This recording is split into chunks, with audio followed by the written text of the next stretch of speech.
Por isso que o espírito da apostasia não é o espírito do anti-Jesus, é o espírito do anticristo. Todo mundo ama Jesus, porque Jesus é essa caricatura de amor. Mas o Cristo não, o Cristo é o Redentor, o Cristo é o incômodo, o Cristo é a perturbação, o Cristo é o poder chamando para o novo nascimento, o Cristo é o que chama para a responsabilidade, o Cristo é o que diz que se não houver fruto, a árvore será cortada a partir das suas raízes. Não é o Jesus, é o Cristo. Fala pessoal, sejam bem-vindos ao nosso canal. Mas antes de assistir esse vídeo, se inscreva no canal, ative as notificações e deixe seu like. Que Deus te abençoe grandemente. Evangelho de Mateus, capítulo 5, verso 13. Vocês são o sal da terra. Ora, se o sal vier a ser insípido, como lhe restaurar o sabor? Para nada mais presta, senão para ser lançado fora e ser pisado pelos homens. Vocês são a luz do mundo. Não se pode esconder uma cidade situada no alto de um monte, nem se acende uma lâmpada para colocá-la debaixo de um cesto, mas num lugar adequado, onde ilumina bem a todos os que estão na casa. Assim brilhe também a luz de vocês diante dos outros, para que vejam as boas obras que vocês fazem e glorifiquem o Pai de vocês, que está nos céus.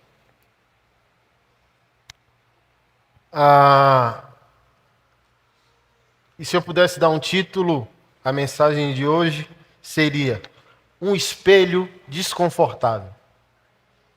Eu creio que o Senhor, nos últimos tempos, tem dado a nós como igreja, a nós como cristãos, um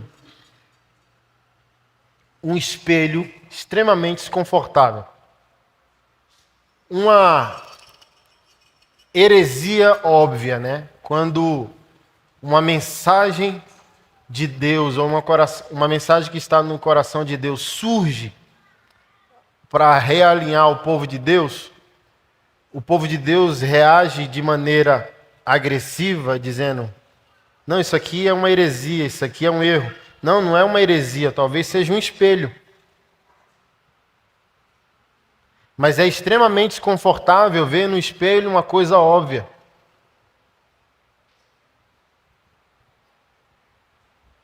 Ou você acha que o Sméagol, né, do Senhor dos Anéis, amava se ver no espelho da maneira que se tornou?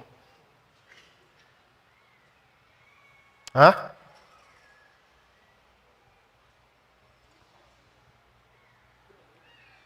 E o Senhor tem mexido, vai mexer, mas muito profundamente nas nossas estruturas de fé, como igreja brasileira, como povo de Deus. Porque baseado nessas palavras de Jesus, existem dois tipos de perseguição: a que glorifica a Deus e a que insulta Deus. Um homem de Deus, São Paulo, que é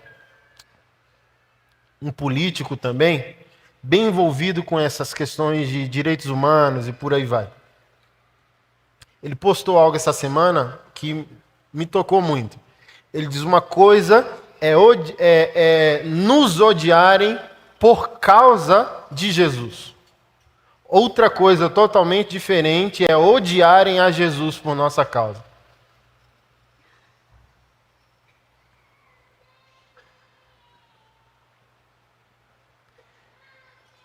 Qual é a perseguição que glorifica a Deus? Jesus, totalmente, o seu reino e a sua palavra está sendo proclamado. E isso por si só já é uma ofensa terrível ao mundo que jaz em trevas.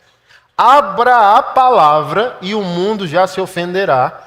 Por isso que Jesus não pode ser confundido com essa caricatura de amor. Ele não é só isso.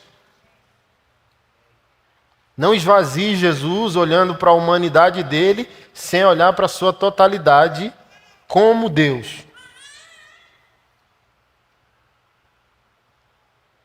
Então eu não sou daquela crença que o único atributo que Jesus tem é amor e o resto dos seus atributos ele deixou na cruz. Pelo contrário, um Deus furioso, possessivo e ciumento. Diz que o Espírito dele que habita em nós arde em ciúme. Está tão irado com a questão do pecado que fez um lugar chamado inferno só para tratar com isso. Para pegar todo o objeto da sua ira e lançar eternamente em fogo eterno. Então ele não é essa customização pós-moderna. Como se ele fosse um ursinho carinhoso que sempre tivesse uma palavra de consolo diante de mais um pecado que cometemos contra ele. Hoje conversando com alguns homens de Deus, e esses homens de Deus dizendo, precisamos amar as pessoas, ok, mas do que nós estamos falando? Eu não sei mais, assim. Confusão é tão profunda que eu não sei mais definir o que é precisamos amar as pessoas. Precisamos, mas não podemos amá-las enquanto elas insultam um Senhor.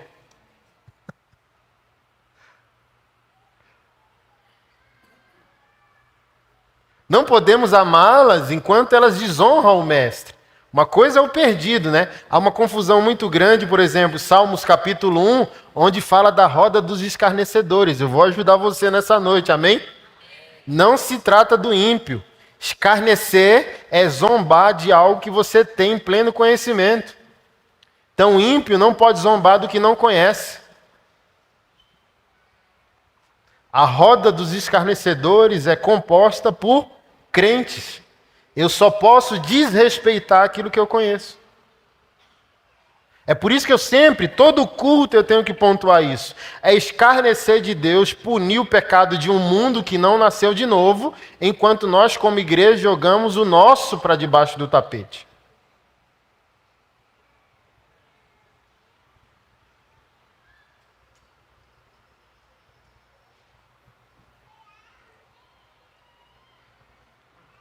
A perseguição que glorifica a Deus é a perseguição da igreja no Oriente, dos nossos irmãos. Nossos irmãos islâmicos que se converteram, igreja na Coreia, igreja na China, igreja em Cuba, igreja debaixo de todo regime comunista, por exemplo, que tem um cristianismo como um inimigo páreo. Aquela é uma perseguição que glorifica a Deus.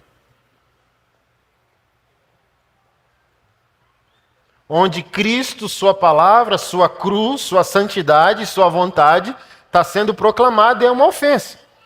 O que é que o ditador quer? Que se fechem as igrejas e se continuar pregando, se matem todos os cristãos.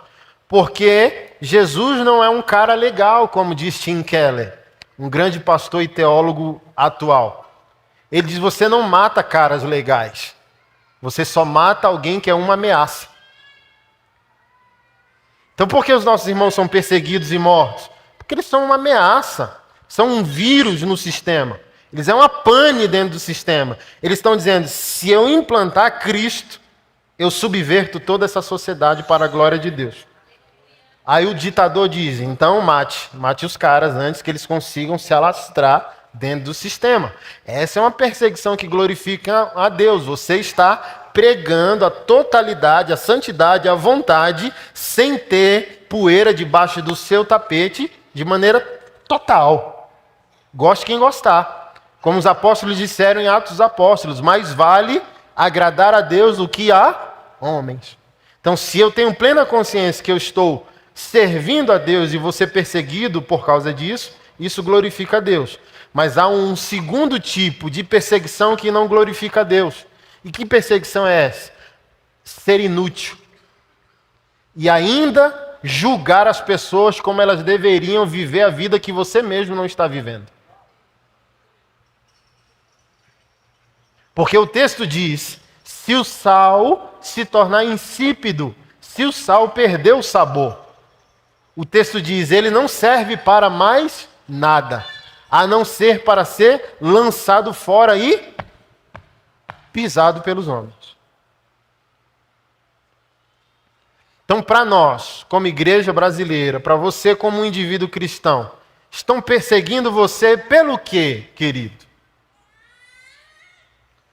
Porque num conceito errado de perseguição, você acha que ter sido mandado embora porque você pregava demais para os seus amigos de trabalho, seu patrão te mandou embora, eu estou sendo perseguido no meu trabalho. Não, querido, é o contrário. Você não é pago para pregar, você é pago para trabalhar. Você desonrou Jesus, essa que é a verdade.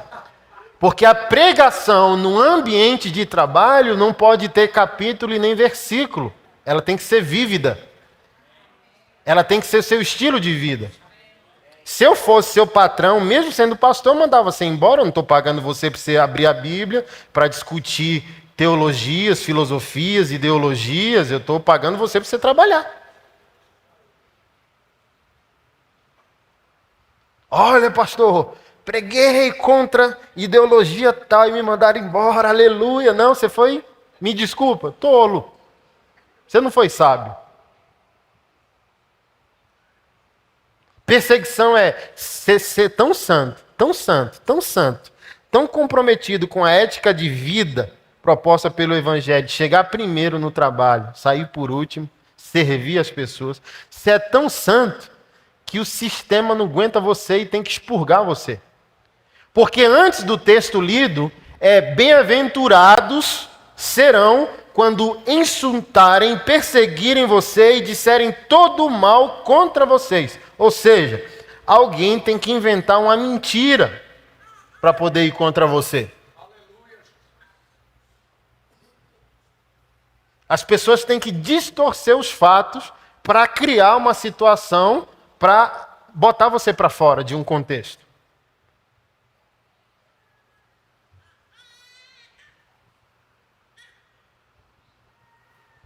Não foi isso que fizeram com Jesus? Que mal ele fez? Nenhum. Viveu a vida que o Senhor tinha proposto para ele.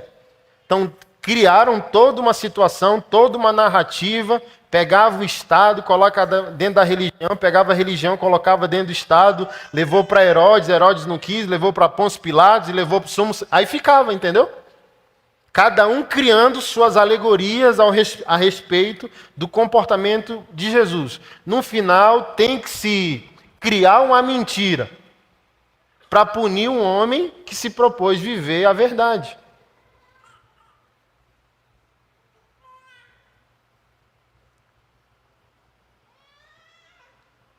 Porque como as pessoas seguirão uma mensagem que não se aplica nem em nós?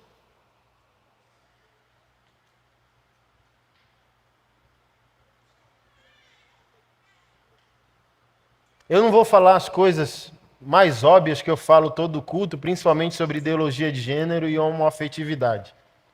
Mas eu vou falar de novo. Como a sociedade crê que a gente é defensor da família se não a vive? Dizendo, olha, você está em pecado, por que você comete isso? Ok, é bíblico, você está certo. Mas o carimbo para a sua declaração é a sua vida.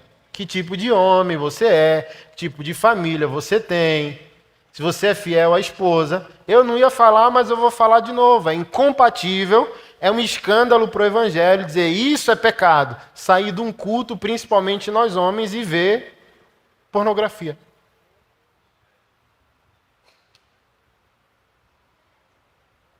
É o sal perdendo sabor.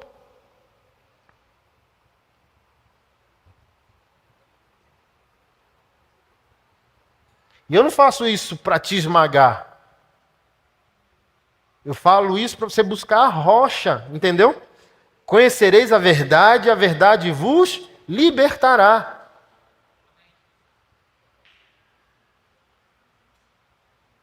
E eu não sei se eu falei isso aqui nos últimos domingos, mas para o judeu, conhecimento é experiência, conhecimento é envolvimento.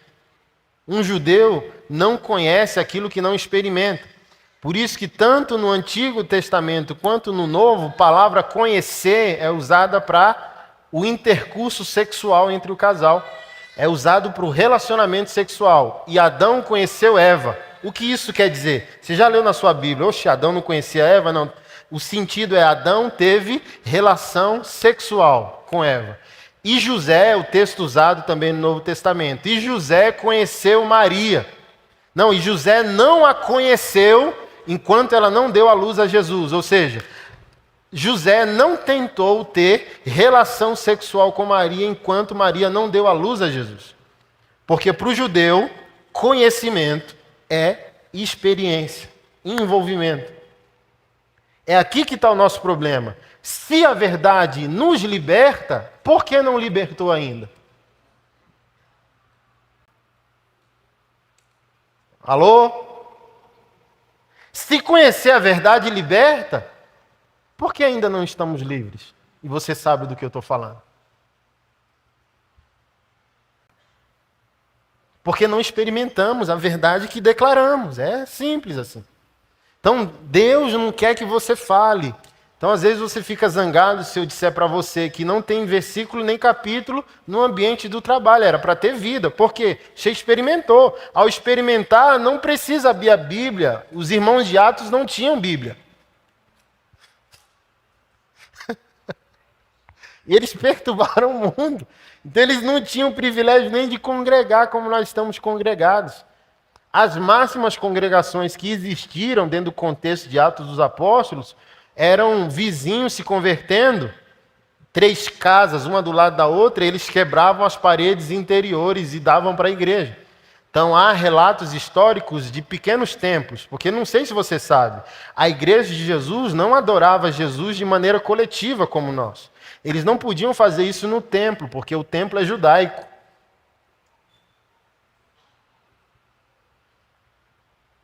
Ele poderia ir como um judeu, mas não poderia ir como um cristão, adorar a Deus lá dentro. Então eles fizeram isso de maneira orgânica, espontânea, fluida.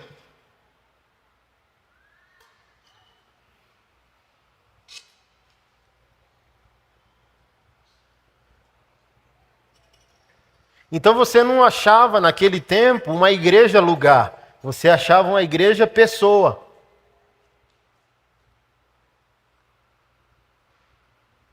Que estavam comprometidas umas com as outras porque estavam comprometidas com Jesus.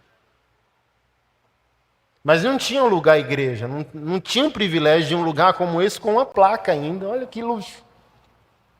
Com LED, com portaria, com seja bem-vindo, com banheiro, com departamento infantil. Eles não tinham esse luxo.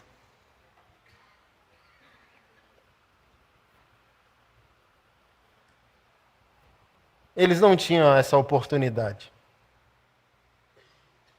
Então, quando nós perdemos a nossa utilidade espiritual, a gente não serve para mais nada, segundo Jesus, só para ser lançado fora e pisado.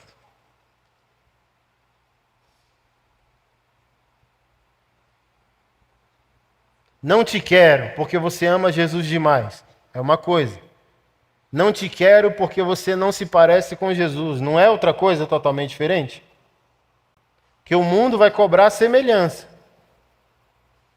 Amanhã eu vou fazer uma postagem de um cara, já não é mais 50, 60, um roqueiro chamado Billy Corgan, vocalista de uma banda secular chamada Smashing Pumpkins. Curti muito. E ele, em depressão constante, sempre tentava suicídio.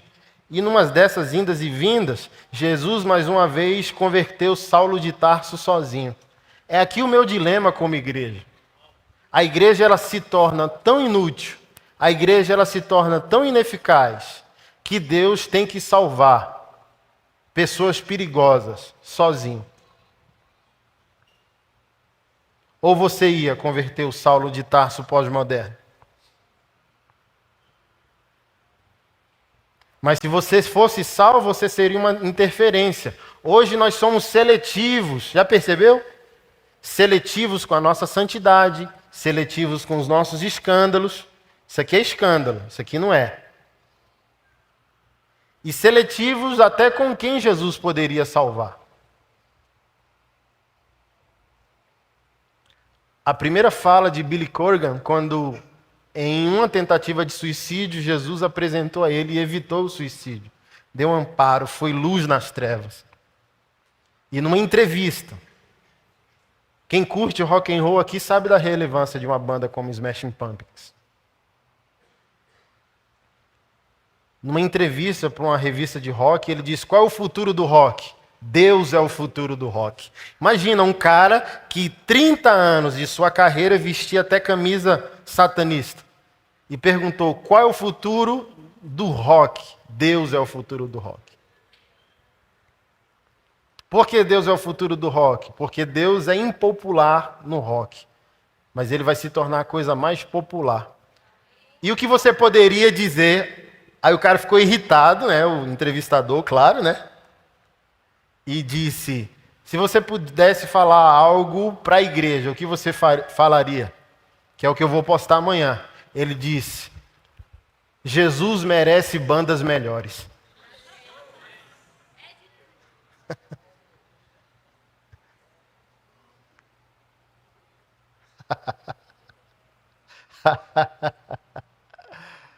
É isso aqui, é o sal. E a gente se choca com o ponto de vista de fora, mas o ponto de vista de fora deveria ser um evangelismo para nós. Hoje, infelizmente, em muitas áreas da nossa fé, a gente tem que ser evangelizado de novo. Porque parece que a gente esqueceu coisas básicas da nossa fé.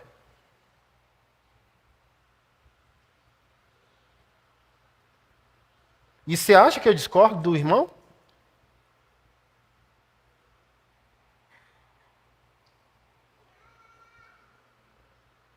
Uma banda que curti minha adolescência inteira. Quando eu entendi isso, né, sempre pessoas problemáticas assim foram meu objeto de adoração.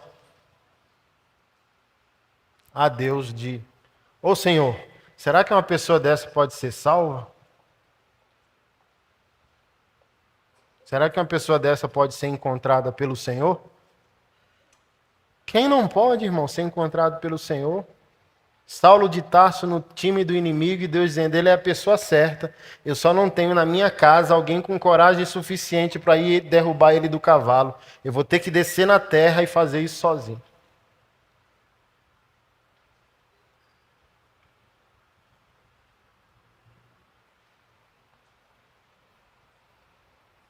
Uma das maiores bandas de heavy metal moderno, né? O que chamaram de new metal, que era o Korn. Eu curti aquilo a vida inteira. Assistia os clipes, via música. Chorava pela identificação de orfandade que aquilo propõe. E olhando assim: meu Deus, esses caras assim, pode um dia ser crente, Senhor? Aí mais uma vez caí do cavalo. O guitarrista, Brian, teve uma experiência com o Senhor enquanto cheirava metanfetamina. Porque a única coisa que ele fazia era acordar, levar a filha para a escola, voltar para casa e ficar cheirando metanfetamina até o horário da filha sair da aula, ia lá, buscava, voltava e continuava aquela rotina. E um belo dia, um amigo fez um convite para ele ir para um culto como esse. E ele, para fugir da perseguição desse Saulo, que estava incomodando ele, vou só para essa pessoa deixar de ir. Nunca menospreze um simples convite de você trazer um amigo ao culto. Talvez pode ser a última oportunidade daquela pessoa. E você nem sabe. E ele foi para esse culto, não sentiu nada, não se interessou pelo ambiente, porque nesse caso, como nós, temos um senso crítico muito aguçado, né? Quem viveu na sociedade uma cultura mais alternativa, entendeu?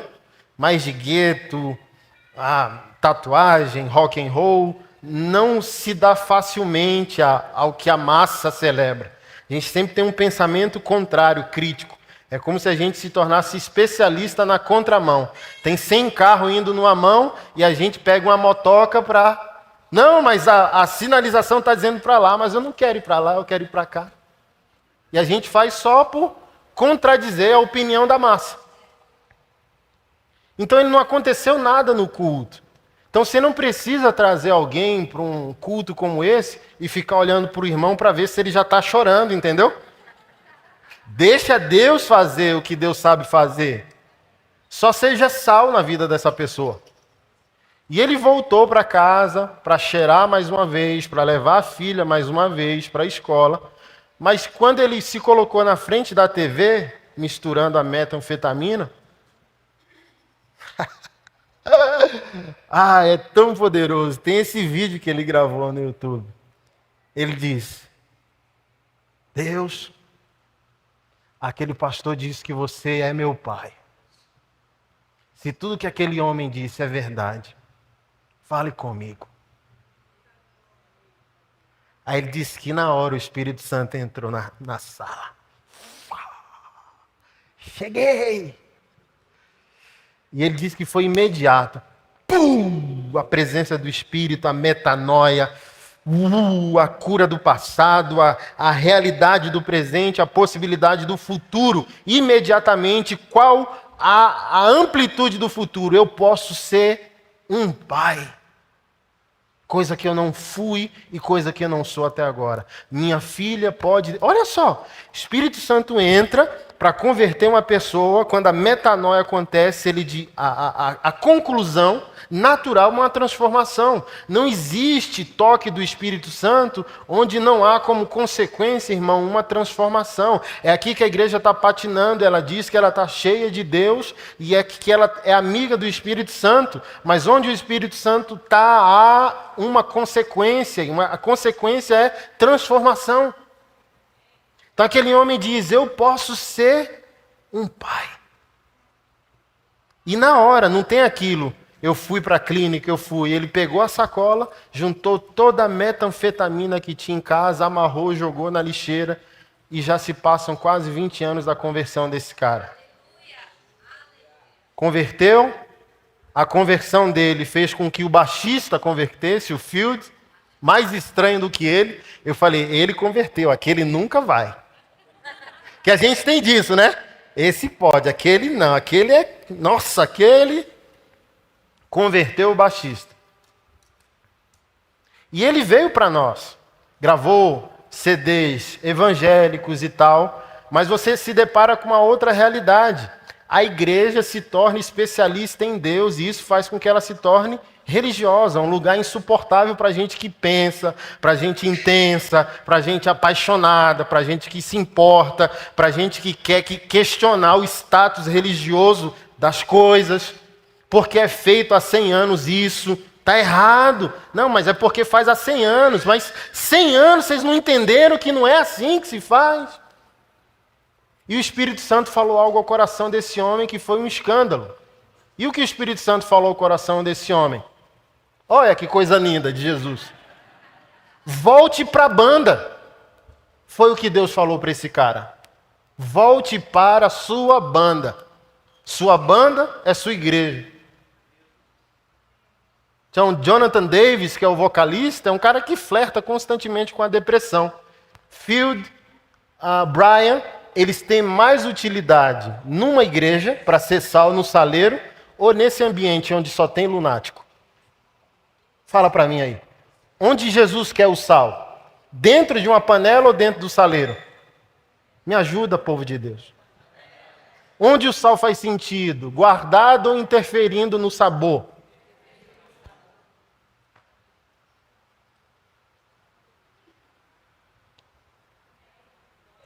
Aí a gente tem uma banda que não glorifica Jesus, uma banda que não é cristã, uma banda que é secular, com 2 homens de Deus dentro, e a gente na nossa religiosidade questionando.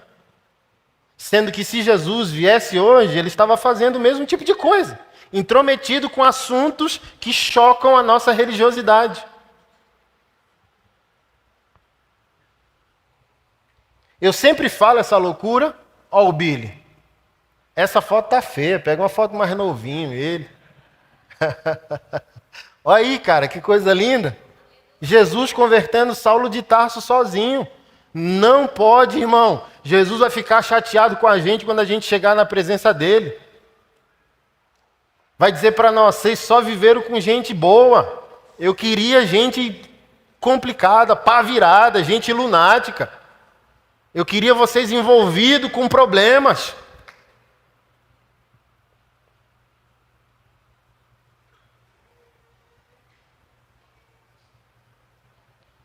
Mas a igreja diz, eu quero ser sal. E às vezes não é nem no saleiro, é no açucareiro.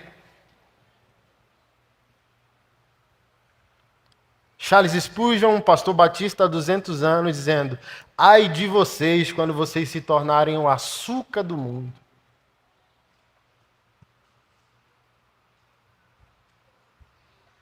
Jesus não chamou a gente para ser religioso e nem gente boa. Jesus chamou a gente para interferir nos problemas da vida. Então o crente não tem que ser aquele gente boa, que todo mundo gosta dele. Que irmão, se todo mundo gosta de você, você não é discípulo de Jesus. Você está dizendo que você consegue ser mais santo que o mestre, irmão? Alguém tem que não gostar de você. Ou tem que ser equilibrado, 50-50. Se todo mundo odeia, está errado. Mas se todo mundo ama, também está errado.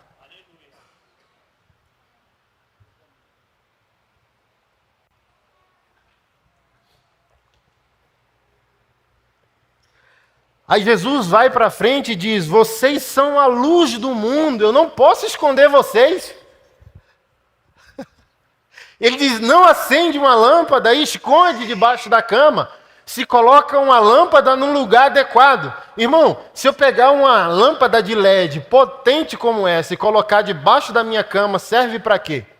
Jesus está dizendo, eu acendi vocês, eu não posso esconder vocês agora.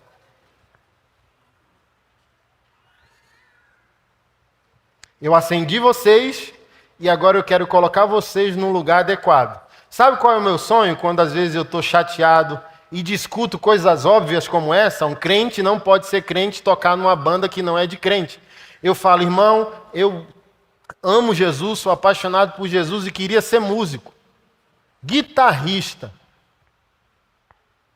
Olha que povo estranho, irmão. E Jesus quer esse povo estranho.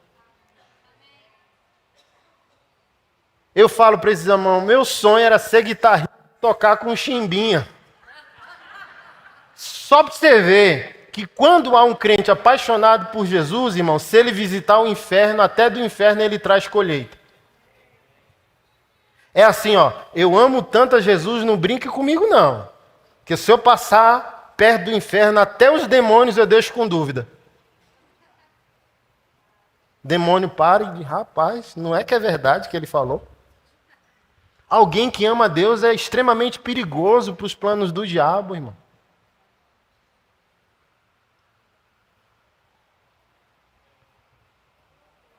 Mas o nosso problema é que ensinaram para nós uma santidade fugitiva, uma fé conservante. Aqui a gente tem dois problemas para resolver. Uma igreja conservante, que é uma igreja ortodoxa, uma igreja que tem teologia e tem historicidade, ela está presa a tudo que aconteceu na história da igreja. Isso é muito bom. Ela tem doutrina, ela tem teologia. Mas se ela for só uma igreja conservante, ela vive para proteger o que construiu. Então ela cria muros ao seu redor para impedir o seu contato com o mundo. E do outro extremo a gente tem a igreja influente, onde o pastor veste chapolim, onde a gente pinta a igreja de preto, onde a gente põe fogos, a gente põe LED, a gente explode o confete na hora da conversão do perdido, onde o pastor já está pregando de Vans, calça rasgada, tem tatuagem, usa iPad, modernizou, atualizou. Ok, tudo é lícito. Mas essa igreja influente perdeu tradição, ortodoxia, é um outro problema. Então a gente, de um lado, tem uma igreja influente que sabe tocar o mundo, mas não tem profundidade bíblica. Ela cria consumidores, mas ela não consegue fazer discípulos. Então ela cria rotina, principalmente de shows e eventos, leva a banda certa e o pregador certo para encher. E ela não batiza mais, ela só está trazendo para dentro de si os crentes insatisfeitos com a sua própria igreja. Aí eles vão migrando para outra igreja. Você está aqui? E do outro extremo, a igreja conservante, que está feliz de estar certa, mas não consegue chorar porque está sozinha. Ela está certa e não tem a quem discipular. Estou certo, minha teologia é impecável. E nem os filhos daqueles crentes querem ir para a igreja mais. Então a gente tem esses dois problemas. Uma igreja séria demais, que perdeu o contato, e uma igreja com contato demais, sem Bíblia, com autoajuda, sem ajuda do alto, com metodologia humana no púlpito, dizendo que Deus quer evoluir você para fazer de você a melhor versão de si mesmo. Não, Deus quer matar você.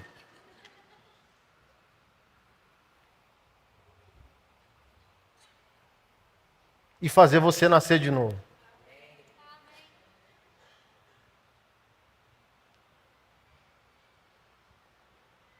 Como resolver isso, pastor Anderson? Pegando o melhor das duas igrejas. Se atualize, irmão. Eu sou da teologia do pastor Márcio Valadão. Só não pode pecar. Faça tudo, irmão. Pinte de preto, bote o LED, vira o giraia. Faça o possível para salvar uma vida. Mas quando essa vida chegar, tem a Bíblia para dar para ela.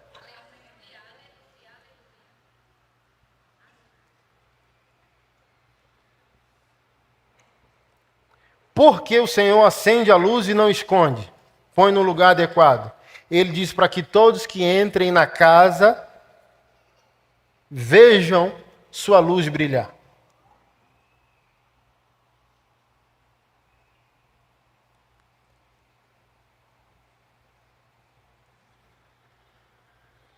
Para que vejam suas boas obras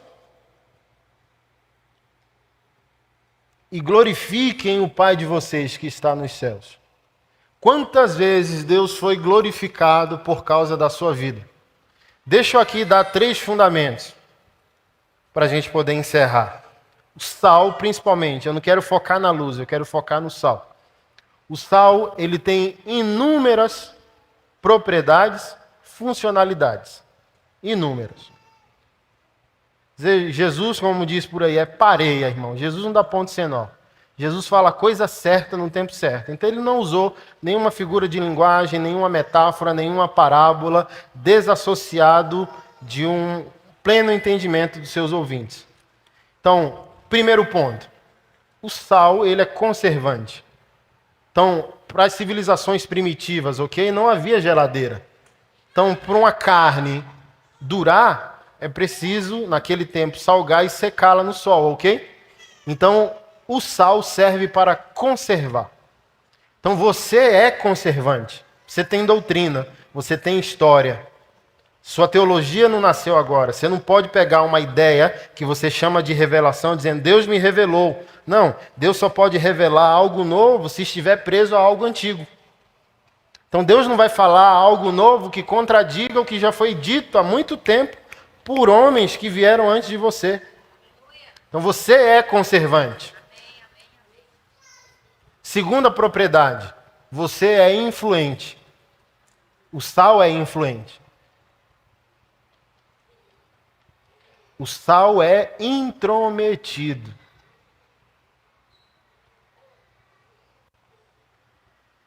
Você cozinha feijão? Sabe cozinhar feijão bem?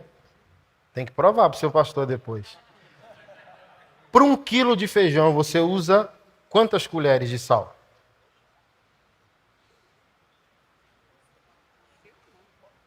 Ela disse que 1. Alguém aqui faz com mais? Menos? Você usa quanto?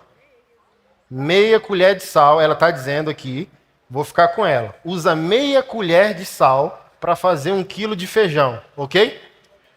As estatísticas do IBGE comprovam que a sociedade, ou a comunidade brasileira, já chegou a 210 milhões de pessoas, ok?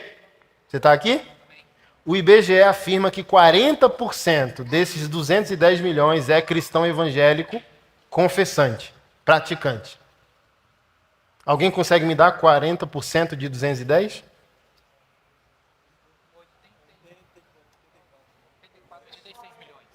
Hã? 84 milhões.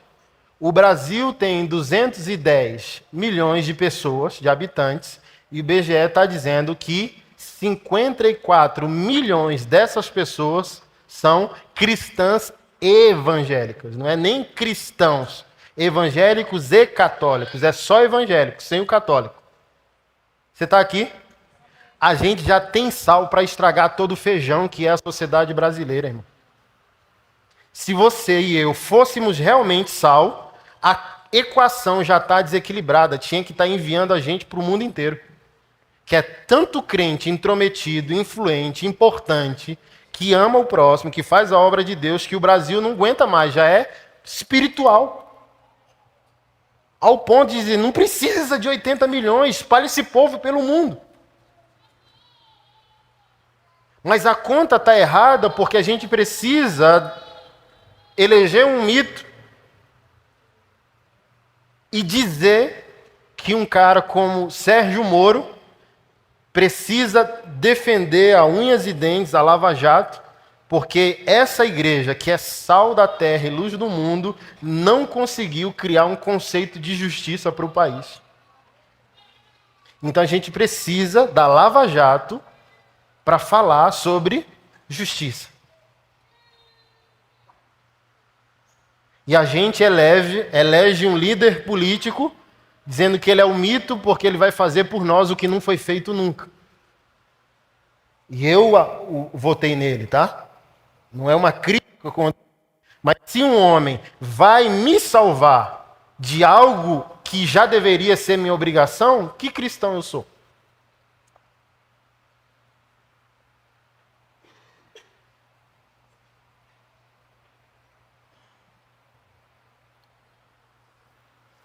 Ele não é o mito, ele é um homem.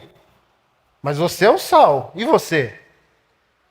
Quanto de justiça você já produziu? Quanto de intromissão? Então, olha só. Agora vamos sair do feijão. Vamos fazer uma carne. Amém? Ou vamos fazer sei lá. Não, vamos pensar no Nordeste ali, um mariscado. Tinha uma discípula nossa aqui da Bahia, meu Deus, que maior mariscada do universo que eu já comi foi ela. Aí ela colocou lula, camarão, lagosta, sururu, os trem lá, tudo.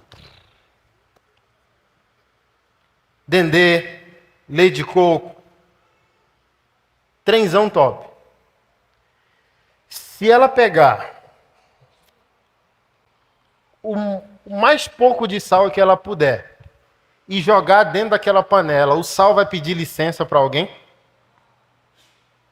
Você já viu luz pedindo licença e sal pedindo licença? Se você pegar uma colherzinha pequena de sal e jogar dentro do seu café adoçado, você acha que interfere o sabor? O sal é intrometido. O sal, quando entra numa equação, as propriedades que ele possui interferem em todas as propriedades do outro elemento. Então, quando um sal entra na panela, ele interferiu em todas as propriedades químicas da carne, do feijão, do arroz, do macarrão. O sal não pediu licença. Ele mudou a equação. Ele mudou o ambiente. Ele mudou a rota. Se você pegasse uma mariscada sem sal, você logo saberia. Então deixa eu falar algo para você. O mundo já entendeu que nem toda a equação que a igreja faz, Jesus Cristo está incluído. E é aqui que entra a perseguição que não glorifica a Deus. As pessoas já descobriram quem nós somos. E quem nós somos? Um povo que ama afirmar o que está errado, sem necessariamente estar vivendo o que é certo.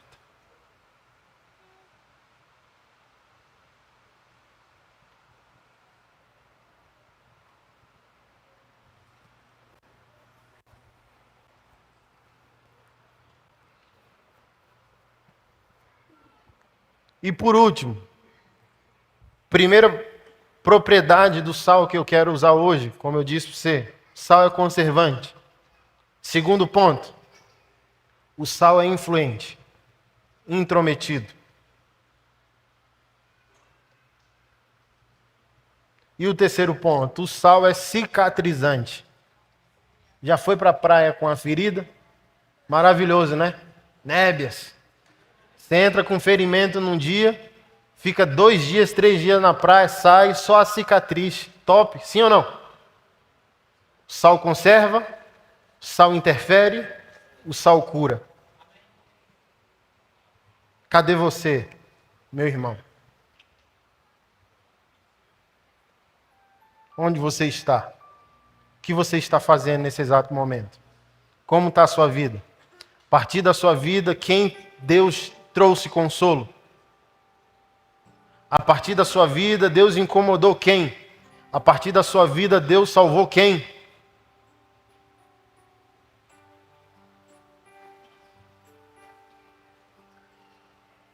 Cadê a sua luta como sal da terra pelos pequeninos de Jesus? Sabe qual é a minha dor hoje como ministro do Evangelho na igreja brasileira? Onde líderes constroem uma estrutura de poder ao seu redor, os profetas tremem. E eles passam a fazer lobby. Um acordo com o sistema.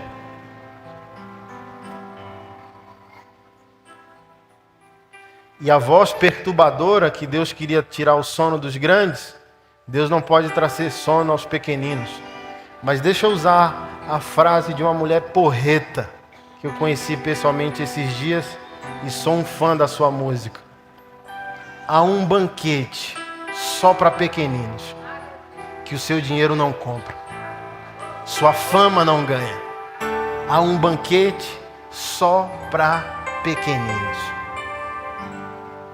Cadê você, sal da terra? Cadê você peitando sistemas? Cadê você peitando homens que desonram a obra de Jesus Cristo? E cadê você trazendo consolo àqueles que sofrem?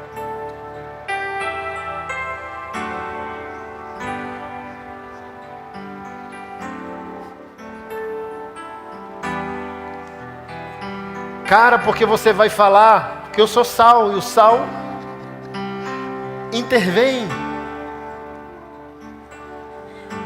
O sal muda a equação. Bota um sal no teu sorvete, macho, e vê se você consegue tomar.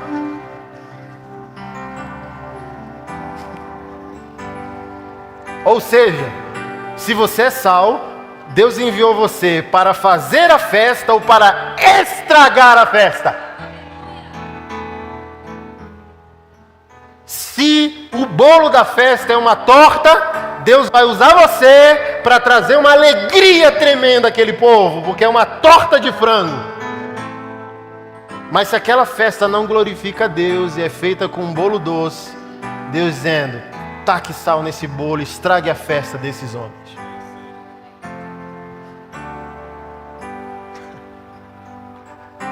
É por isso que Jesus chamou traidor de amigo e amigo de diabo.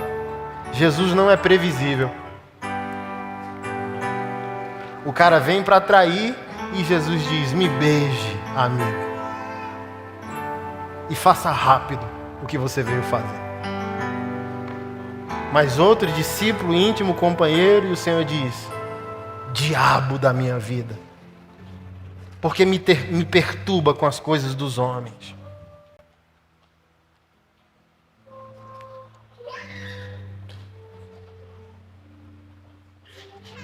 Porque Jesus também era sal, a usina de sal. Era sal em estado bruto e máximo. Jesus não era apenas luz, Jesus era a hidrelétrica produzindo toda a energia. E ele diz, gente, eu não posso ter feito vocês nascerem de novo para fazerem vocês inúteis. Queridos irmãos, Jesus não pagou um alto preço pela vida de vocês na cruz, para vocês serem inúteis, e a única coisa que vocês conseguem dar para Deus é virem a um domingo numa igreja para congregarem.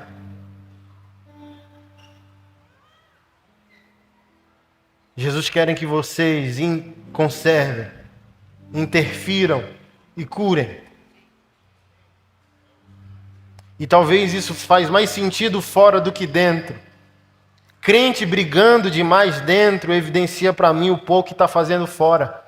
Porque fora tem muita coisa para fazer. Por que está brigando dentro? Tem sentido brigar dentro? Eu, particularmente, ninguém me vê nessa igreja. Eu não sei nem quanto que entra. Tem quanto tempo que eu não vejo um relatório dessa igreja? Não sei nem quanto de dízimo tem essa igreja. Por quê? Eu estou ocupado com problema, irmão. Sou sal do mundo. Eu quero saber lá de quem falou, quem não falou, quem fuxica, quem não fuxica, quem quer, quem não quer, quem toca, quem não toca, quem é amigo, quem é inimigo. Eu estou sendo útil.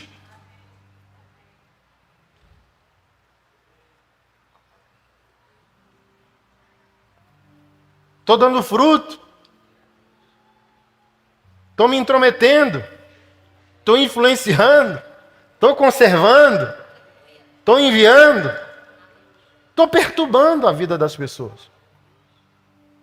E que tempo eu tenho para voltar e dizer, você viu a roupa da irmã? Nenhum. Mesmo que eu quisesse, não tem tempo. Você soube da briga? Não. Quer saber? Não. Eu não sei se isso ajuda meus irmãos, porque às vezes vem assim um drama. Pastor, você está sabendo? Oh, Lord. Não, não estou. Me fala aí. Então, às vezes, você tem que fazer um esforço para ouvir o que você não deveria estar mais ouvindo. Que você é o sal e a luz. Se você está brilhando, que tempo você tem para perder com quem não está? Se você virou o salzinho que Jesus está igual, já pegou o cara da carne? Jesus fez a carne, ó, igual o cara lá da carne. Oh. Jesus está fazendo isso com você? Chegando ali na panela, ó. Somebody love, igual o cara da escolinha do professor Raimundo. Ou Jesus está dizendo, ô filho, você já tem idade espiritual para não estar mais nessa. Para não estar nesses probleminhas aí de ego, de...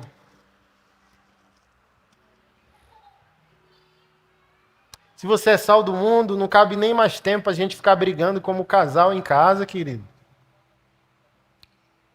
Acorda, gente. Uma família em crise é uma família que Jesus não pode usar. Uma família em plenitude vira uma igreja. Ah, não tem uma igreja para ir. Quem disse que precisa? Tu é crente? Faz o culto em casa, chama os parentes, chama os vizinhos. Tem a rua inteira para fazer esse negócio. É o que eu penso, irmão. Quando a igreja um dia me torrar a paciência, eu já amo demais minha mulher e os meus meninos, eu fico aí em casa.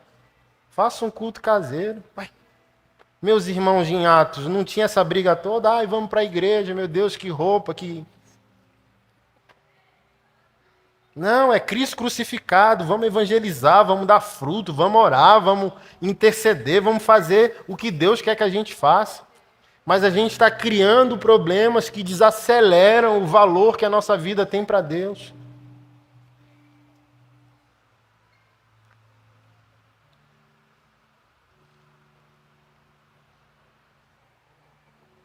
Os crentes consumistas, criando pastores megalomaníacos, espírito de grandeza, não querem ser grandes porque querem servir muito. Pastores que compram seus seguidores de rede social. Tu sabia que existe esse trem? Que eu quero ser importante, quero ser influente.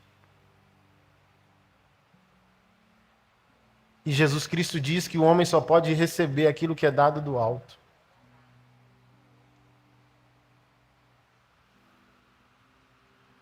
E eu quero encerrar com essa fala. Começando de nós, pastores, de mim, pastor. Quando nós nos tornamos inúteis, nós amamos confundir poder com autoridade. E o que é poder? Empenhar uma força que não existe dentro de você. Aí você tem que exercer ela fora. Maridos que não têm a admiração e o respeito da esposa forçam no poder a submissão delas. Pastores que não receberam do Espírito de Deus uma voz em seu interior, amam criar ao seu redor estruturas, amam ser chamados pelo título. Existe o respeito a nós, é válido, mas me chame do que você quiser. Pastor Anderson, apóstolo.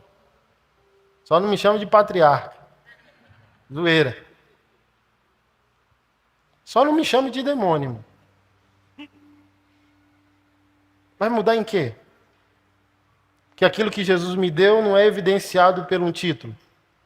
É evidenciado por um serviço. Ou Jesus fez essa questão? Jesus não.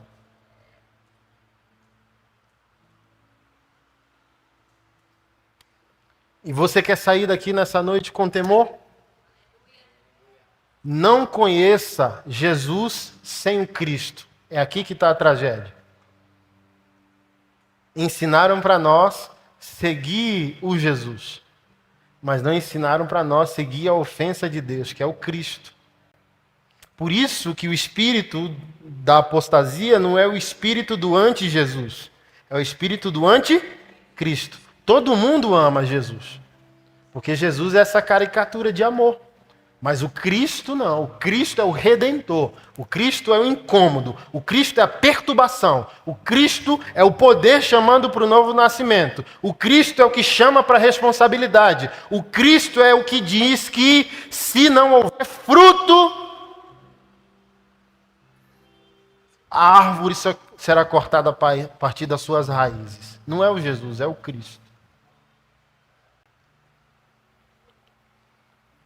E você só vai decidir ser um cristão conservante, influente e medicinal se você juntar as duas coisas. Eu sigo Jesus Cristo. Nem um Cristo para não virar um radical e nem Jesus para me amaciarem demais e eu virar o açúcar do mundo. Eu sigo Jesus Cristo. A revelação total de quem Deus é. Seu amor, porém sua autoridade.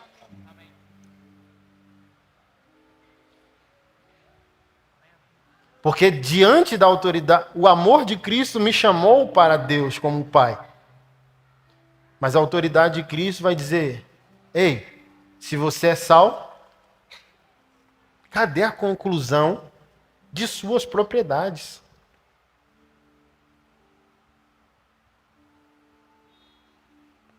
O que estamos fazendo juntos lá na terra? Pergunta isso para nós.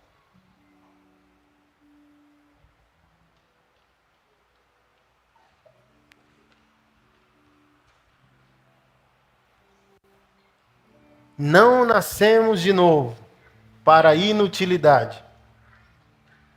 Nascemos de novo para toda boa obra. Amém, irmão?